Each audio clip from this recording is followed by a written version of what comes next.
오늘도 주 앞에 찬양하게 하시니 감사합니다. 또 저희들의 마음이 기쁨으로 충만케 하시니 감사합니다. 저희들의 모양이 어떠한 모양으로 주님 전에 나왔을지라도 예수님 안에서 주의 얼굴을 배우며 또 생명이시며 또 사랑이신 우리 하나님의 그 은혜의 품 안에 들어가는지 저희들에게 한량없는 기쁨과 평강이 넘치는 이 시간이 되게 하시고 하나님을 만난 그 뚜렷한 그러한 말씀의 역사들을 허락해 주시기를 원합니다. 이 시간에 주의 말씀이 선포되는 시간이니 종은 감추시고 오직 하나님의 말씀만 주의 백성들의 귀한 마음속에 남게 하셔서 100배, 60배, 30배의 결실들이 맺어지게 하여 주시옵소서. 예수님 이름으로 기도 올려옵나이다. 네, 저희가 지금 그 사랑의 오늘 6번째 속성을 다루는데 사랑을 알아가면 알아갈수록 막연한 어떠한 그런 분위기나 감상이나 그런 감정이 아니라 우리의 원래 모습과는 점점 거리가 먼 그러한 상당히 깊은 내용을 담고 있다는 것을 우리는 발견하게 됩니다. 그러므로 이 사랑을 알면 알수록 우리는 내 힘 가지고 이 일을 이룰 수 없다는 사실을 깨닫게 되면서 기도함으로 그리스도 안에 머물게 됩니다. 그리고 그리스도 안에 머물면서 간절히 바랄 때 성령의 능력이 우리 가운데 임하게 되면서 우리의 어떠한 그 본성에서 나오는 것이 아닌 하나님께서 우리에게 주신 은혜로 말미암는 그런 아름다운 사랑의 모습들이 우리에게 나타나면서 우리가 그리스도의 형상으로 변화하게 되는 것이에요. 놀라운 것은 거듭난 자들은 이 사랑의 메시지를 들을 때 한쪽으로는 자신의 연약함을 발견하게 되면서 가슴이 아프지만 그러나 우리 속에 있는 그 새 생명이 이 말씀을 들으면서 기뻐한다는 사실입니다. 그래서 여러분들이 거듭난 주님의 백성이라면 이 사랑의 메시지를 들을 때 가슴도 아프지만 그러나 우리가 나아갈 방향을 붙들게 되면서 기뻐하고 그것이 진리임을 확증하게 되고 또 나아가 기도하게 되면서 주님께 더 나아가게 된다는 것이에요. 오늘은 이 사랑의 6번째 속성을 다룹니다. 오늘 단어 자체가 상당히 강합니다. 무례함. 그래서 오늘 이 하나님 말씀을 대응하는 데 있어서 결코 순조롭지는 않을 것이에요. 무례함을 다루는 오늘 말씀이기 때문입니다. 사랑은 무례히 행하지 아니하는 것입니다. 무례하다로 이 번역된 원어는 아스케이 모네이라고 되어 있는데요. 원어 성경을 보니까 은혜롭지 못하게 행동하다, 못되게 행동하다, 매력이 없다, 사람들이 볼 때 그 얼굴을 찌푸리게 되는 그런 행동입니다. 격에 벗어난 행동을 하다, 위치에서 벗어난 행위를 하다, 이쪽에 주제 파악 같은 것들이 안 되는 그런 행위들입니다. 창피한 행동을 하다, 기어한 행동을 하다, 보기 흉한 짓을 하다라는 뜻입니다. 이는 예의 없고 질서를 무시하고 사랑스러움이 전혀 없는 막무가내의 행위를 말합니다. 다시 말하면 무례하다는 것은 사람이 기본적으로 갖추어야 할 격을 갖추지 못한 행위를 말합니다. 자신의 위치를 망각하고 대먹지 못하게 행동하는 것이 무례함입니다. 이게 상식이니까 우리 모두가 다 알 것입니다. 예를 들어 자녀들이 부모에게 대드는 행동은 무례히 행하는 것입니다. 아내가 남편의 뒤통수를 세게 때리는 것도 무례한 행동입니다. 또는 학생이 자기 교사에게 욕하는 것 무례한 행동입니다. 교인이 목사의 멱살을 붙든 행동 무례함입니다. 인격적인 관계 속에서 자신의 위치를 망각하고 함부로 건방지게 행동하는 것이 무례함입니다. 똑같은 용어가 어떻게 사용되는지 원어로 신약을 찾아보니 고린도전서 7장 36절에 이 아스케이 모네이가 그대로 사용되고 있습니다. 그런데 그 고린도서 7장 36절을 보니까 개정개혁은 그러므로 만일 누가 자기의 약혼녀, 여기 약혼녀는 상당히 우리가 분명하게 알 수 없는 정체인데요. 약혼녀 또는 개혁 한글은 이 처녀딸이라고 되어 있어요. 처녀딸이 도대체 뭔지. 아무튼 이 자신의 어떠한 그 남성들이 자신의 정욕을 어떤 조절해보는 어떤 실험용으로 구했었던 그런 여인인 것 같아요. 첩 같은 그러한 개념이기도 합니다. 아무튼 만일 누가 자기의 약혼녀에 대한 행동이 합당하지 못한 것이라고 이 아스케이 모네이, 무례라는 단어를 이렇게 바꿔 번역해놨어요. 합당하지 못하게 행동하는 것, 약혼녀에게 합당하게 행동하지 못하는 것, 처녀딸에게 인간적인 행동답지 않게 행동하는 것, 이런 것입니다. 세 번역은 온당하지 않게 대하는 것, 이 처녀딸을 어떤 사람으로 대접하지 않고 온당하게 대하지 않는 것이. 공동 번역은 떳떳하지 못하게 대하는 것, 현대인의 성경은 처사가 옳지 못하게 행동하는 것, 영어 해석을 보면 무례하게 불합리하게 업신여고로 학대하는 것, 이렇게 되어 있어요. 즉 고린도전서 7장 36절에 같은 단어인 이 아스케이모니, 무례하다는 것은 상대의 인격과, 아마 이 처녀딸은 내 마음대로 휘둘릴 수 있는 아마 그런 대상이었던 것 같아요. 정욕의 대상으로서 상대의 인격과 자존심을 전혀 개의치 않고 마치 내 물건이나 노예를 대하듯 함부로 대하는 것을 의미합니다. 상대방에 대해 전혀 존경하는 마음과 귀하게 여기는 마음이 없이 상대를 무시하고 막대하고 멸시하는 것이 무례라는 말씀입니다. 심지어 학대 및 업신여기는 말과 태도로 모욕하는 것, 모욕하는 것이 무례입니다. 그것이 고린도서 7장 26절에서 36절에서 발견되는 무례의 똑같은 단어의 개념입니다. 구약 성경에서는 이러한 무례한 행동을 하는 자들을 방자히 행하는 자라고 표현합니다. 즉 헬라 언어 아스케이모네에 해당하는 구약의 히브리어는 포르아울 또는 포라울, 동사형은 파라. 근데 무례라는 명사형은 포르아울. 근데 그 방자히 행하였다고 개역개정은 번역됐는데요. 그 포르아울, 그 사전을 보면은 주제를 모르다, 자신의 위치를 모르고 덤비다, 부끄러움을 노출하다, 그래서 나체가 되다라는 뜻도 포함되어 있어요. 고삐가 풀리다, 즉 정체가 드러나는 것이요. 어떤 사건을 통해서 그 사람이 잘 숨기고 있었는데 다 드러나는 것이요. 고삐가 풀리다, 망하다. 그것이 포르아우에서 담고 있는 뜻입니다. 개역 성경은 이를 방자하다라고 번역했어요. 방자하다. 그러므로 구약에서 방자하다라는 말은 신약에서 무례하다는 말과 동등한 의미로서 건방지게 행동하다, 주제 파악을 하지 못하고 행동하다, 그래서 본색이 드러나 부끄러움을 노출하다, 그런 뜻입니다.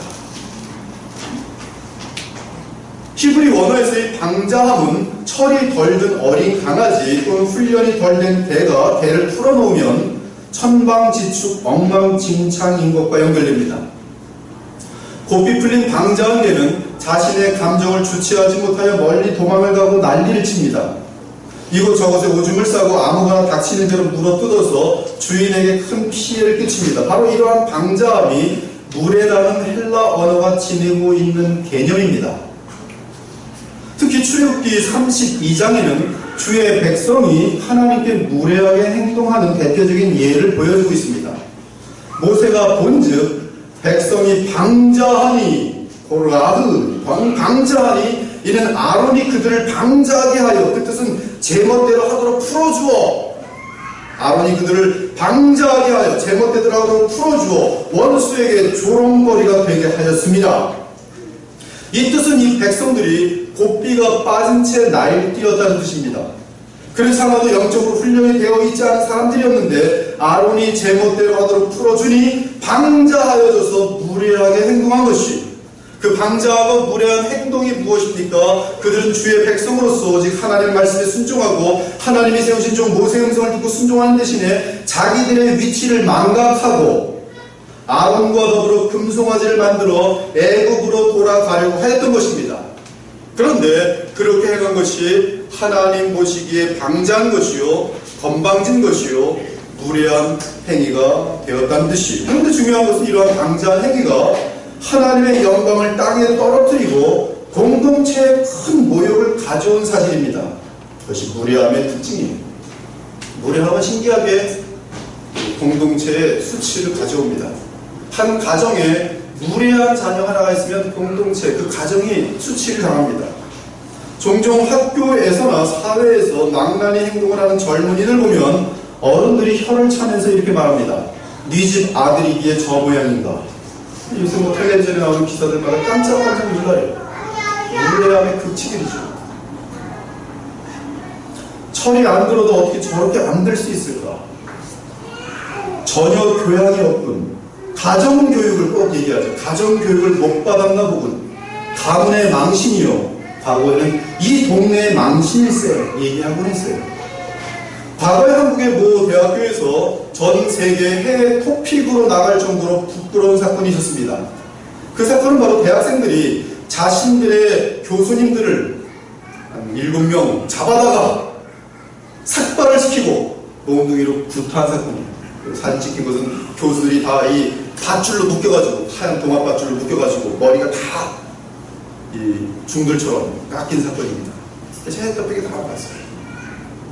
이 사건 때문에 그 대학은 얼마나 수치를 당하는지 모릅니다. 그리고 한동안 학생들이 그 대학을 들어가지 않았어요. 이처럼 방자한 사람, 예절이 없는 사람은 언제나 자신이 속한 가정 또는 학교, 나아가 그 사람이 속한 공동체를 부끄럽게 만드는 것을 쉽게 볼 수 있습니다. 지금 출애굽기 32장의 내용이 그러한 내용입니다. 영적으로 고삐가 풀려서 방자해진 것이, 훈련이 안 된 백성이 잠깐 고삐가 풀어지니 망나니 짓을 한 것입니다. 방자한 상태가 되니 모세의 명령을 우습게 알고 나아가 그들의 창조주요 구원주이신 하나님을 우습게 본 것입니다. 그래서 금송아지를 만들어 뛰어놀며 우상 앞에서 절을 하고 쾌락을 추구하는 영적인 망나니짓을 한 것인데, 이 행위가 세상에서 하나님의 영광을 가리고 이스라엘 공동체를 부끄럽게 만들었다는 사실이, 이에 하나님께서는 그들을 심판하십니다. 모세가 그들에게 이르되 이스라엘의 하나님 여호와께서 이렇게 말씀하시기를 너희는 각각 허리에 칼을 차고 진 이문에서 저문까지 왕래하여 각 사람이 그 형제를, 각 사람이 자기의 친구를, 각 사람이 자기 이웃을 죽이라 하셨느니라. 레위 사람이 모세의 말대로 행하매 이날에 백성 중에 3,000명 가량이 죽임을 당하니라. 방자한 사람들 중에 3,000명 정도들이 죽임을 당했습니다. 모세가 이르되 각 사람이 자기 아들과 자기 형제를 쳤으니 오늘 여호와께 헌신하게 되었느니라. 그가 오늘 너희에게 복을 내리시리라. 하나님께서는 주의 공동체 안에서 무례한 자들을 결코 그냥 두지 않으십니다. 도를 지나친 무례함에 대해 반드시 심판하십니다. 둘째로, 이 성경에서 무례함이란 자신의 위치에 대하여 착각하여 주제에 넘게 행동하는 것을 말합니다. 만일 어떤 선지자가 내가 전하라고 명령하지 아니한 말을 제 마음대로 내 이름으로 전하든지 다른 신들의 이름으로 말하면 그 선지자는 죽임을 당할지니라 하셨느니라. 여기서 방자이라는 말은 무례히 건방지게라는 뜻으로서 하나님이 허락하지도 않으셨는데 마치 하나님께서 자신을 선지자로 새로 세워서 무슨 말씀과 권위를 주신 양 건방지게 행동함을 의미합니다. 사실 이는 하나님의 이름과 권위를 도용한 것입니다. 곧 선생이 아닌데 선생 행세를 하는 것이요, 선지자가 아닌데 선지자 행세를 하는 것이며, 영사도 아닌데 영사 행세를 하는 것이요, 목사도 아닌데 목사 행세를 하는 것이요. 성경은 이러한 자들을 거짓 선자 및 거짓 사도라고 칭하고 있습니다. 만일 선자가 있어 여호와의 이름으로 말한 일에 증언도 없고 성취함도 없으면 이는 여호와께서 말씀하신 것이 아니요 그 선지자가 자기 멋대로 한 말이니, 방자하게 한 말이니 너는 그를 두려워하지 말지니라. 신기하게도 무례한 사람은 자신이 모나된 것처럼 착각합니다. 그래서 정상적인 경건한 두려움이 없습니다. 이는 그들 마음속 깊은 곳에 하나님을 경외함이 없기 때문에 어느새 교만하여지고 어리석게 된 것이, 무례한 자는 어리석은 자들입니다. 지혜로운 자는 두려워하여 악을 떠나나 어리석은 자는 방자하여 자기를 믿느니라. 성경은 너무나 정확해요. 어리석은 자는 방자하여 자기를 믿느니라. 이제 성경은 방자한 것이 도를 넘어서서 더 무례하게 행하는 것을 말하고 있습니다. 히브리어로 주드라고 하는데요, 이 주드는 포르아우를 훨씬 넘어서는 방자함입니다. Keep your Jude. 과거의 개혁 한글은 이 Jude라는 것을 천자의 행하다라고 번역하였어요. 천자의 행하다. 개혁 개정은 거리낌 없이 행하다로 그것을 바꿨습니다. 천자라는 단어를 이 젊은 사람들이 모르니까 다 통용되는 언어로 바꿨어요. 그래서 개혁 개정은 내가 너희에게 말하였으나 신명기 1장 43절 주드가 사용되는데요. 내가 너희에게 말하였으나 너희가 듣지 아니하고, 지금 어떤 사건이냐면 하나님께서 올라가지 마라. 아닙니다. 우리는 가나안 땅을 정복하겠습니다. 막 올라가는 사건들이. 너희가 듣지 아니하고 여호와의 명령을 거역하고 거리낌 없이 산지로 올라가매. 곧바로 아말렉 사람들에게 죽어버립니다. 하나님의 말씀에 천격으로 역사하는 거예요. 그래요? 그러면 우리가 올라가지 않아서 잘못했으면 이제 올라가겠습니다. 지금은 올라가지 말라는데 이번에 올라가겠습니다. 완전히 반대로 행동하고 있습니다. 여기 뭐 주드, 여호와의 명령을 거역하고 거리낌 없이 산지로 올라가네. 하나님 그냥 맞짱 뜨는 거죠, 한마디로. 옛날 개혁 한글은 내가 너희에게 구하였으나 너희가 듣지 아니하고 여호와의 명을 거역하고 천자히 산지로 올라가매. 한글 사전을 찾아보니 천자하다는 것은 아무런 거리낌이 없이 제멋대로 행하다, 지독하게 거만하게 굴며 오만 방자한 교만한 행위를 이루는 말이다 등으로 이 번역 설명해 놓았어요. 개혁 개정은 거리낌 없다, 무법하다로 번역해 놨습니다. 참조로 모든 권위 있는 영어 성경은 이 주드에 대해서 presumptuously, deadly arrogant라고 해석해 놨어요. 지극히 교만하여 자기 멋대로 행하다. 신명기 17장 12절과 13절에도 이 주드라는 단어가 있는데요. 개혁 한글을 보니까 사람이 만일 천자에 하고 내 하나님 여호와 앞에 서서 섬기는 제사장이나 재판장을 듣지 아니하거든 그 사람을 죽여 이스라엘 중에서 악을 제하여 버리라. 그리하면 온 백성이 듣고 두려워하여 다시는 천자히 행치 아니하리라. 이 성경을 정리해보면 이러한 무례함에 대해서 대단히 하나님께서 싫어하는 것을 발견할 수 있는 것이죠. 그런데 이제 이 무례함은 이 세 가지 관점에서 무례함이 표현되는 것을 우리는 발견할 수 있습니다. 첫째는 기본 예의가 없는 것이 무례함입니다. 신자는 그리스도의 몸이기에 다른 지체들과 함께 화목하게 지낼 줄을 알아야 합니다. 이는 공동체 내에서 예의를 지킬 줄 아는 것을 의미합니다. 그리스도의 보혈로 속죄의 사랑을 받은 하나님의 백성들은 자신과 마찬가지로 무한하신 하나님의 은혜를 입은 형제 자매분들에게 예의를 잃고 무례하게 행동할 수 없는 것이, 아무리 가난할지라도 아무리 사회 속에서 신분이 낮을지라도 그는 예수 그리스도의 보혈로 값주고 사신 하나님의 자녀로서 나와 동등합니다. 절대로 멸시할 수 있는 대상이 아닙니다. 함부로 대할 대상들이 아닙니다. 어떤 장로님께서 과거에 있었던 교회 사건을 이야기해 주셨어요. 몇 년 전에 어떤 과격한 성도가 주일 예배 시간에 의자를 집어던져서 예배가 중지되고 결국 경찰이 출동하여 그 교인을 체포하여 갔다고 합니다. 비일비재합니다. 요새는 지금 이 사건이.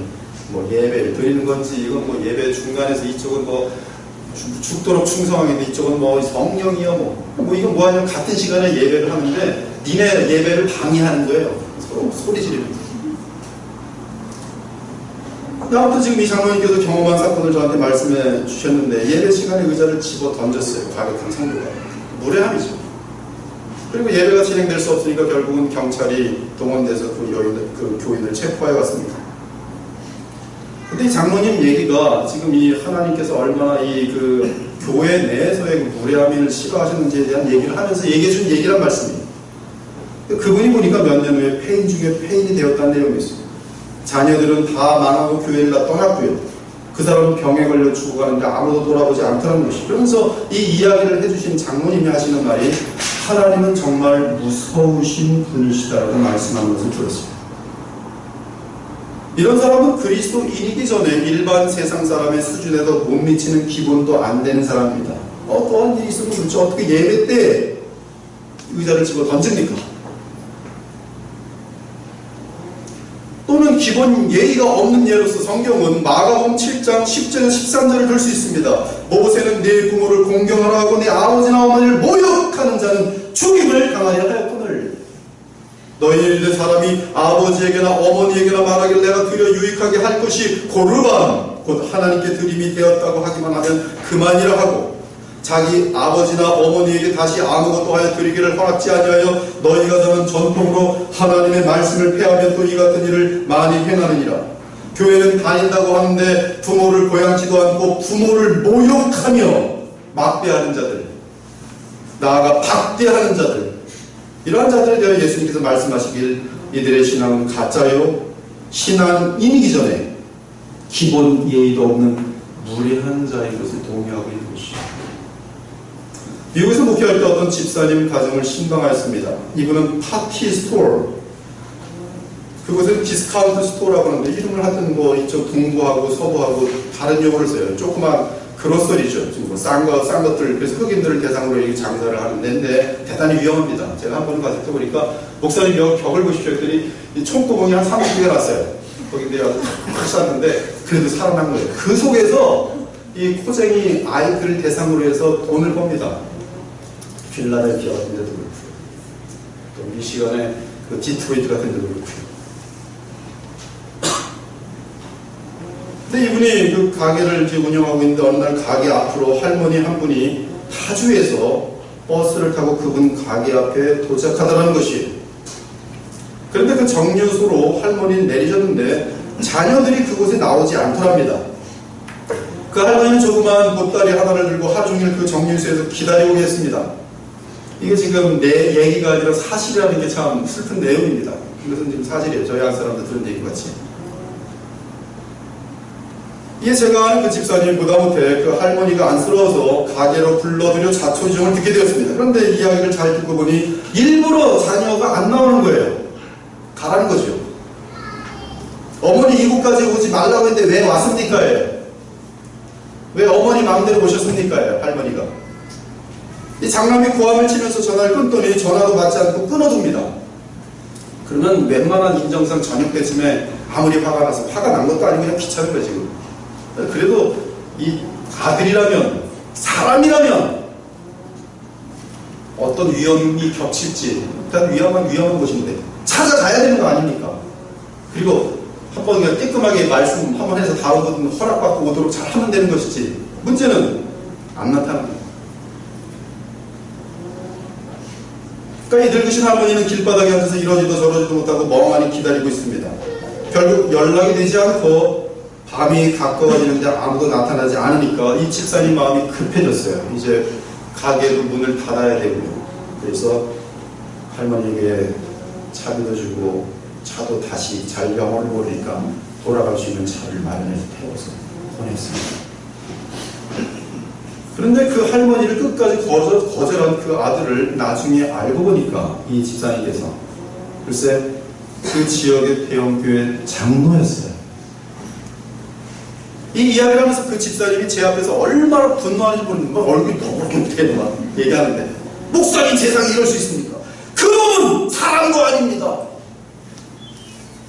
그리고 어떻게 교회 장로라고 앉아있습니까? 그놈은 짐승만도 못합니다.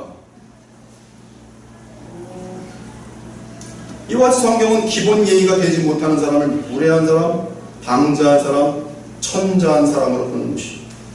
사랑 여러분, 성도들은 먼저 기본적으로 기본 예의를 소유해야 합니다. 그래야 성숙하고 아름다운 성도들이 될 수 있어요. 사도 요한이 선포합니다. 우리가 이 계명을 주께 받았나니 하나님을 사랑하는 자 또한 그 형제를 사랑할지니라. 둘째는 이 무례함은 권위 질서에 대한 도전이 무례함으로 나타납니다. 무례한 자들은 교만하기 때문에 부모에게, 남편에게, 말씀을 가르치는 주의 종들에게, 나아가 사회 질서 속에서 또한 국가 지도자들 향해 그 권위 질서에 도전합니다. 하나님께서는 사람이 이 땅을 사는 동안 하나님께서 정하여주신 권위 질서를 지키도록 하셨어요. 이 권위 질서를 무시하는 것은 교만이라고 말씀하셨습니다. 따라서 그리스도인들은 이 땅에서의 권위를 귀하게 여기는 것이 기본 자세요. 그렇게 하여야 무례함을 드러내지 아니합니다. 사실 성경은 사회 질서의 권위를 인정하지 않는 것은 하나님을 업신 여기는 것으로 연결시킵니다. 각 사람은 위에 있는 권세들에게 복종하라. 권세는 하나님으로부터 나지 않음이 없나니 모든 권세는 다 하나님께서 정하신 바라. 그러므로 권세를 거스르는 자는 하나님의 명을 거스리니 거스르는 자들은 심판을 자취하리라. 자신의 아버지와 어머니가 자기들 눈에 보기에 연약하고 무식하고 가난해 보여도 그분들에게 주어진 권위를 보지 못하면 하나님을 보지 못하는 것이, 그분들에게 맘먹으면 하나님과 맘먹는 것입니다. 이것이 무례함이에요. 그러므로 성경은 아내는 남편의 권위를 볼 줄 알아야 하고, 따라서 그들의 요구가 그들의 상위 권위인 하나님의 요구와 상반되는 것이 아니라면 남편에게 순종할 것을 명합니다. 목사와 성도의 관계도 마찬가지입니다. 성도들은 목사에게 순복해야 합니다. 너희를 인도하는 자들에게 순종하고 복종하라. 복종이라는 것은 군사용어예요. 그들은 너희 영혼을 위하여 경성하기를 자신들이 청산할 자인 것 같이 하느니라. 그들로 하여금 즐거움으로 이것을 하게 하고 근심으로 하게 하지 말라. 그렇지 않으면 너희에게 유익이 없느니라. 제가 지금 이 스크립트 속에서 오늘 이 시간에 좀 말을 안 하려고 하지만 그러나 이 적어놓은 내용이 있어요. 근데 뭐 하는 게 더 나을 것 같은 생각이 들어요. 어떤 내용이냐면 지금 이 시대에 지금 교회 부패에 대한 내용입니다. 지금 시대는 너무나 많은 교회 지도자들의 부패와 자질 문제로 인하여 교회의 권위 질서가 엉망이 되었습니다. 그리고 그들의 지적은 타당합니다. 몇백억씩 횡령하는데 아무 소리 안 하는 것은, 그것은 북한보다는 못한 것이 세뇌된 것입니다. 하나님의 뜻에 자명하게 위배된 죄악들에 대해서 분노하는 것은 타당한 것이에요. 많은 교회의 지도자들의 부패와 자질 문제로 인하여 교회의 권위가 실추된 것이 확실합니다. 또한 교회의 직분이 권력인 줄 착각하는 수많은 목사들과 장로들로 인하여 교회는 세상의 정치와 다를 바가 없어졌어요. 교회 가서 뭐 좀 충성 좀 하면 무슨 이렇게 간판 하나씩 계급장 하나씩 올라가는 줄로 착각하고 있습니다. 더욱이 수많은 이단들 및 세뇌 작업으로 인해 교인들이 정상적이고 성경적인 사고를 하지 못하는 세대가 되었습니다. 이러한 부정과 부패와 더러움은 철저하게 교회 공동체에서 제거되어야 합니다. 그러나 교회의 부패를 척결하는 것과 교회에 주어진 권위를 무너뜨리는 것은 전혀 다르다는 말씀이에요. 교회의 문제와 더러움을 척결하기 위해서 많은 사람들이 교회에 주어진 권위를 무너뜨리고 있습니다. 그래서 목사도 필요 없고 아무 질서도 필요 없고 다 똑같은 계급으로 살아야 된다.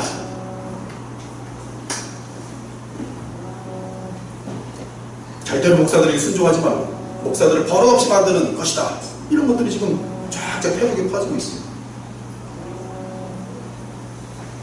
교회의 부패를 척결하는 것과 교회에 주어진 권위를 무너뜨리는 것은 다른 것이에요. 교회의 부패를 제거하는 것은 성경이 지지하는 것이지만 질서를 위해 주어진 교회의 권위를 무너뜨리는 것은 주의 말씀을 허무는 것이 될 것이에요. 이때 교회의 권위를 무너뜨리는 행위는 곧바로 무례한 말과 행위로 이어집니다. 가만히 보세요. 교회의 권위를 무너뜨리는 자들은 결국은 무례함으로 나타내고 있어요. 막 삿대질 하고 예배 시간에 가서 싸우고. 그러나 이러한 결과에까지 이르는 것은 하나님 앞에서 방자한 것이. 그러므로 우리는 주의 참된 종들과 다른 교회를 찾아 그곳에서 권위 질서를 따르며 하나님의 권위 앞에 순복할 수 있어요. 그래야 하나님으로부터 칭찬과 복을 받을 수가 있습니다. 연장자와 젊은이의 관계도 마찬가지입니다. 젊은이들은 연로하신 분들을 공경할 줄 알아야 하고 언제나 가정에서나 사회에서 무례하지 않게 행해야 합니다. 그 어떤 상황에서도 기독교인들은 기본 예절을 놓쳐서는 안 돼요. 제가 목사를 할지라도 어디 가서 기본 예절을 놓치면요 모든 것이 다 무너져요. 우리는 절대로 기본 예절을 놓치지 않아요. 예절 지키고 아무리 못마땅해도 예절을 지키죠. 가정에서도 형과 동생 사이에서 동생이 형에게 순종할 수 있도록 어려서제 가르쳐야 돼요. 아들이 이쁘고 딸은 안 이쁜 것 같으니까 아들이 언니를 막 주워 때리는데도 잘한다 잘한다. 그래도 무례하게 크게 돼 있어요. 항상 하나님이 정하신 질서를 어렸을 적부터 의식할 수 있도록 이러한 권위 질서에 대한 바른 의식이 바로 무례하게 행하지 않는 사랑의 기본이며 그러한 기본은 공동체 내에서 반드시 필요한 질서와 예절로 나타나는 것이고 마지막으로 성경은 감사할 줄 모르는 생활이 무례한 것임을 말합니다. 디모데후서 3장에는 말세가 가까울수록 사람들의 타락의 모습을 그려놓았습니다. 너는 이것을 알라. 말세에 고통하는 때가 이르러 사람들이 자기를 사랑하며 돈을 사랑하며 자랑하며 교만하며 비방하며 부모를 거역하며 감사하지 아니하며 거룩하지 아니하며 무정하며 원통함을 풀지 아니하며 모함하며 절제하지 못하며 사랑하며 선한 것을 좋아하지 아니하며 이 내용에 의하면 부모를 거역하며 원통함을 풀지 아니하며 절제하지 못하며 살아온 것은 무례함과 관련된 것들입니다. 그런데 마땅히 거저받은 은혜에 감사해야 하는데 그것을 망각하고 감사하지 않는 것 역시 무례함과 연결되어 있어요. 우리는 감사의 표현을 정성껏 하는 것이 예의인 줄 믿으시기 바랍니다. 그것이 사랑의 기본입니다. 그래서 감사합니다. 감사합니다. 잘 표현해야 돼요. 웬만하면 감사합니다. 작은 걸 받아도 감사합니다. 사람은 감사하다는 진정한 말 한마디에 다 줘도 아깝지가 않습니다. 근데 무례한 사람은 감사할 줄 몰라요. 내가 받을 걸 받은 것처럼 당연히 하물며 우리를 창조하여 주시고 심지어 아들까지 주셔서 우리를 구원하신 하나님께 감사하지 않는 것은 무례함의 극치인 것이죠. 사람 여러분, 무례한 자들이 왜 무례하게 행동합니까? 잠언에 의하면 그 원인은 교만과 거만함과 오만함이라고 말합니다. 무례하고 교만한 자를 이름하여 망령된 자라 하나니 이는 넘치는 교만으로 행함이니라. 성경은 마치 인간의 마음을 다 깨뚫고 있는 것 같아요. 무례하고 교만한 자를 이름하여 잠언 21장 24절입니다. 무례하고 교만한 자를 이름하여 망령된 자라 하나니 무례한 자는 망령된 자입니다. 근데 그 망령된 자, 무례한 자, 주드, 천재한 자는 어떤 자들인가? 넘치는 교만으로 행하는 자들이라. 이들은 영적으로 볼 때 망령된 자입니다. 망령되다는 뜻이 무엇입니까? 정신 나간 사람, 미친 사람, 부끄러운 사람입니다. 곧 무례함이란 영적으로 정신이 나간 상태입니다. 이 얼마나 강한 말씀입니까? 혈기를 부린 자가 얼마나 무례합니까? 이처럼 무례함은 망령됨과 연결됩니다. 감정을 다스리지 못하고 욱하면서 혈기를 부리는 것과도 연결돼요. 이것이 무례입니다. 그 사람을 정말 존귀 여긴다면 그렇게 함부로 말 나올 수가 없어요.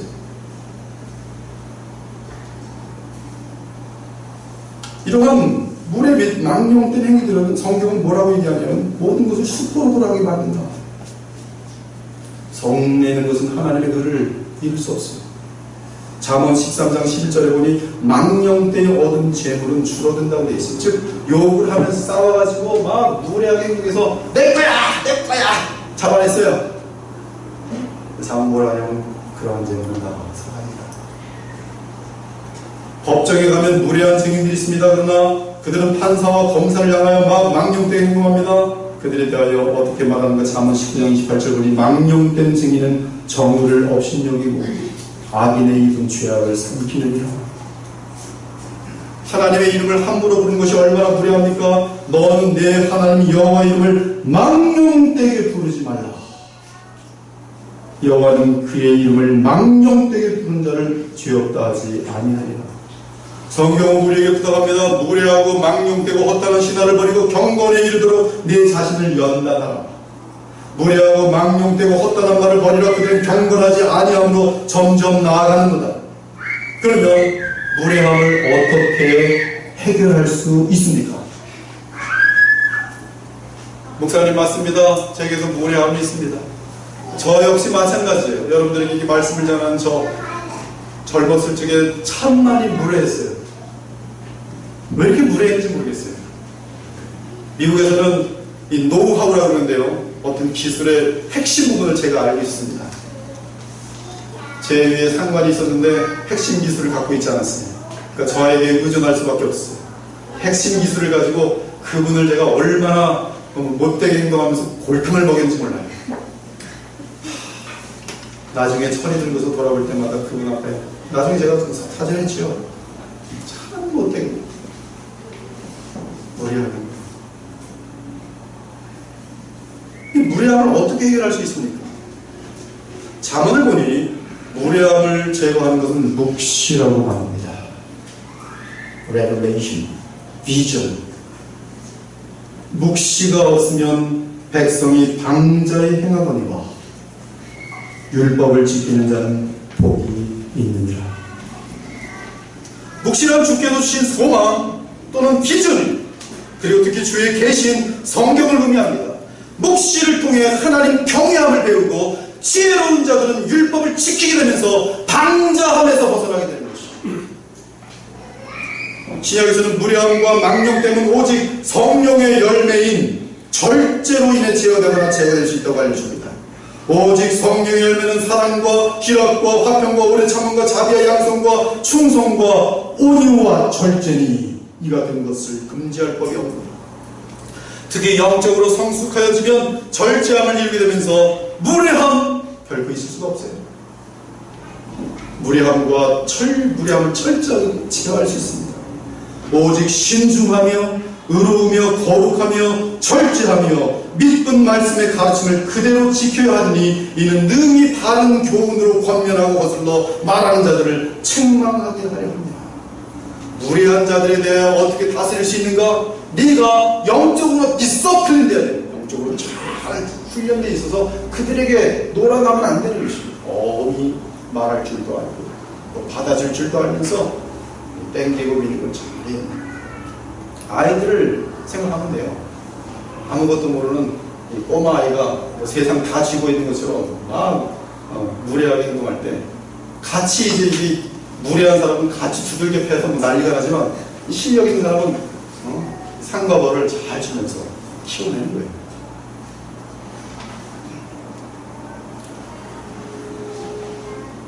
특히 영적으로 성숙하여지면 계속 이 절제함을 이루게 되면서 무례함과 철저하게 이걸 제어하게 됩니다. 이처럼 아가페 사랑을 이루어가는 과정에는 반드시 무례함과 방종을 제어하는 절제가 있어요. 그러므로 너희가 더욱 힘써 너희 믿음의 덕의 지식을, 지식의 절제를, 절제의 인내를, 인내의 경건을, 경건의 형제 우애를, 형제 우애의 사랑을 더하라.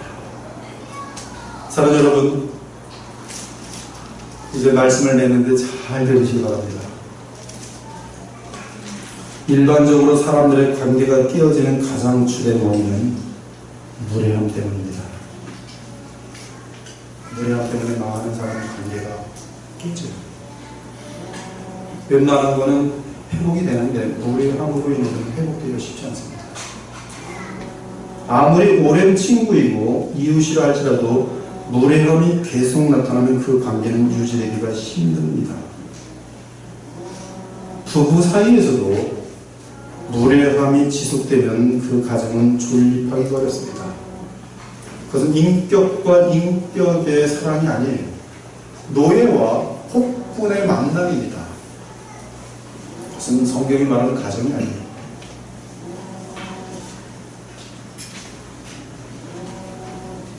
진정한 성경이 원하는 가정을 세우고자 하면 부부 사이에 예절이 있어야 돼요. 무례해서는 안 돼요. 교회에서도 무례한 자들은 많은 관계를 파괴합니다. 사랑은 무례하게 행하지 아니하는 것이며 무례한 자가 되지 않는 것입니다. 사랑은 예절을 지키는 것이며 상대방의 인격을 존중해 주는 것이에요. 동의하십니까? 그러므로 우리는 그리스도의 보혈로 하나 되게 하신 교회 공동체에서 서로를 존귀히 여길 수 있습니다. 그리고 무슨 예절로 기본적으로 나타나야 합니다. 그리고 가까운 사이일수록 더욱 무례하게 행하지 않도록 노력해야 할 것이에요. 또 제 얘기를 해서 죄송합니다. 저는 과거에 저희 아내에게 무례했습니다. 돈 좀 벌어다 준다고 얼마나 뭐라 그랬지 몰라요. 왜 이렇게 돈을 많이 쓰는 거야? 내가 얼마나 고생해서 돈 벌어오는지 알아. 치사하고 안 이쁘고 더럽고 그런 말들을 많이 했어요. 지금 돌아보니까 정말 지금까지 살아준 것만 해도 얼마나 그렇게 치사하고 더러웠을까. 그러니까 참 뛰어난 성품이었어요. 근데 많은 남자들이 그럽니다. 정말로. 저도 그랬으니까. 근데 무리하지 말아야 돼요. 오히려 감사한 면들을 봐야 돼요. 얼마나 집에서 애를 보면서 고생하고 얼마나 잘 참아주는가. 눈물이 나도 감사가 되죠. 무리하지 않은 사람은 감사부터 보이게 돼 있어요. 하나님을 향해서도 내게 준 것. 저희 집에 요새 지금 아이들이 자주 놀러 와요. 저희 은행에 친구들 왔는데 그 친구들은 지금 집이 어느 정도 집인지 아십니까? 지금 제가 그 집에 갔는데 우리 교회 한 4대쯤 돼요. 근데 그런 데서 사는 친구가 지금 저희 집은 이 교회 지금 이 컵 안에 지금 한 뭐 3분지도 안 됩니다. 방에서 깜짝 놀라요. 어떻게 이렇게 이 박스, 이 무슨 상인 박스인지 알아요. 제가 일부러 말합니다. 이거 장난감 같지? 아, 괜찮다. 근데 감사한 거예요. 저는 진심입니다. 지금 살고 있는 집에서 너무나 행복감사해요. 아무것도 부족함이 없어요. 밤마다 기도할 때 너무 감사해서 눈물이 납니다. 어쩔 줄 모르겠어요. 너무 좋아서. 그러나 혹시 불평으로 바뀌어봅시다. 하나님, 내가 뭘 잘못했다고? 내 친구들은 지금 대학교에서 날 복수하는데 난 이게 뭡니까? 이러면서 왔다 시간 나서 하나님한테 이럴 수 있는 거예요. 무례하게 있는 거죠. 기도도 무례하게. 하나님 뭡니까?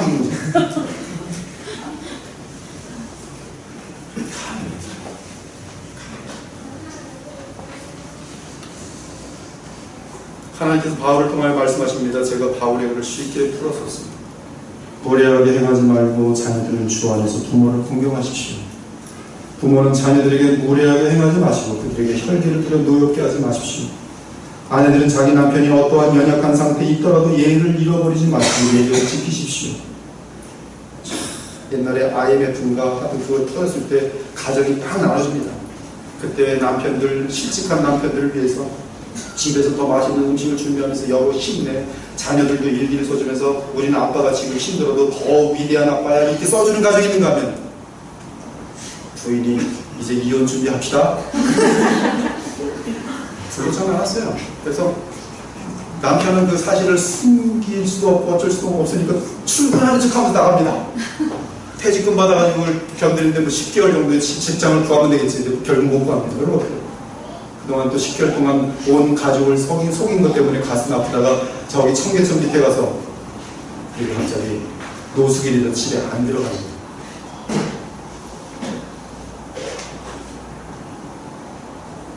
남편들을 귀하게 여기는 아내들이 되어요. 아내들은 자기 남편이 어떠한 연약한 상태에 있어도 예의를 잃지 마시고 예절을 지키십시오. 제가 우리 지경도 형제님하고 지금 매주 만납니다. 항상 물어봐요. 그래서 부인은 어떻게 지내십니까? 제가 뭘 묻고 싶으냐면 지금 이렇게 힘든 상황인데 부인이 지금 심기가 어떤가? 우리 지경도 형제님 항상 대답이 아내가 저한테 잘해줍니다. 속으로 들으면서 됐다. 당신 나올 수 있을 것 같아. 아내들은 자기 남편이 어떠한 연약한 상태에 있어도 예의를 잃지 마시고 예절을 지키십시오. 남편들은 귀한 아내 사랑하기를 그리스도께서 교회를 사랑하시기 위하여 자신을 주신같이 하십시오.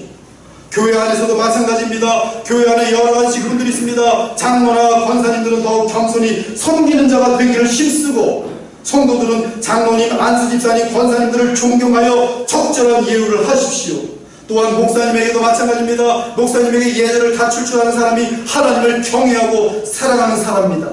한편 목사님들은 하나님께서 맡기신 양들에게 거만하게 행동하거나 예의를 벗어난 행위를 해서는 안 됩니다. 그들을 위하여 눈물로 기도하며 자신의 삶을 희생할 만큼 사랑하십시오.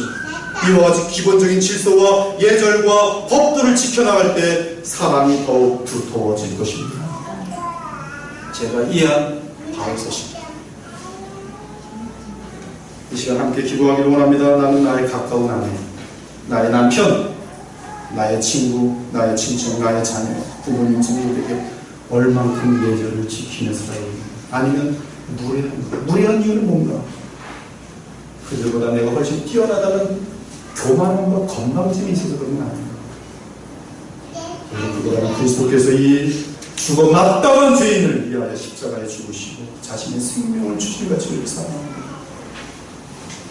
우리도 그분께서 우리를 한 번도 없이 여기지 않으시고 지극히 존귀하게 여기고 지금까지 믿으신 것처럼 우리도 우리보다 연약한 것 같이 또 어리석어 보여도 그분을 귀하게 여기고 기다려주고 기도해주고 이렇게 하시면서 무례히 행하지 않는 삶을 이루어 나가시길 우리 주 예수 그리스도 이름으로 축원합니다. 기도하겠습니다.